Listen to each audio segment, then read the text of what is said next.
You need to think about what's really working, what motivates you and what makes you happy. So for me, it was making things efficient.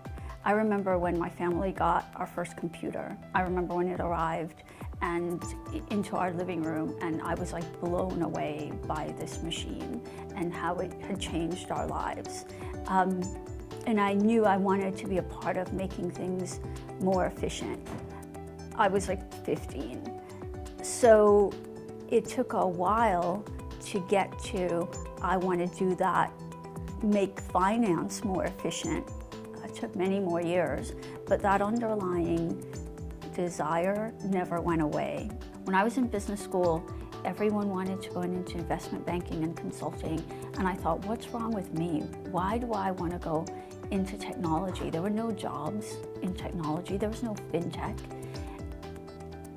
And I didn't know why my mind worked that way, and so I put it down on PowerPoint because that's all I knew, and the PowerPoint slide looked like a Venn diagram with technology, finance, and global, because no matter what, that was what my heart resonated to. Every job I applied to had two of those things in common, and that interest never went away. I knew when I was about 18 that I wanted to help companies go international. I knew that.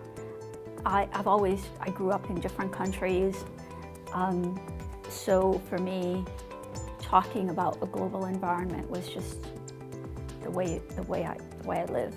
And I like banks.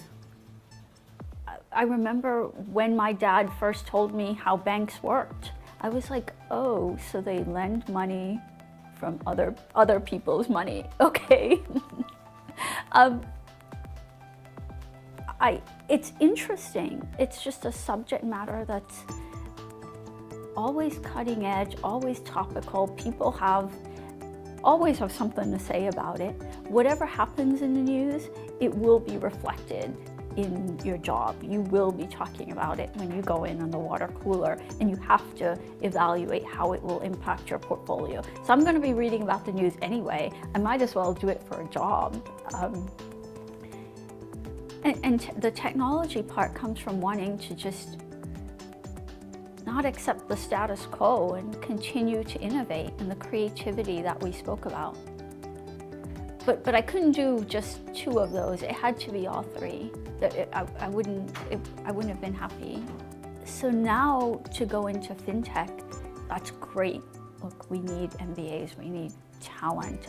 I'll be looking to hire some. But at some point, this industry won't be sexy, and you need to figure out what truly motivates you. Either it's making things more efficient or something.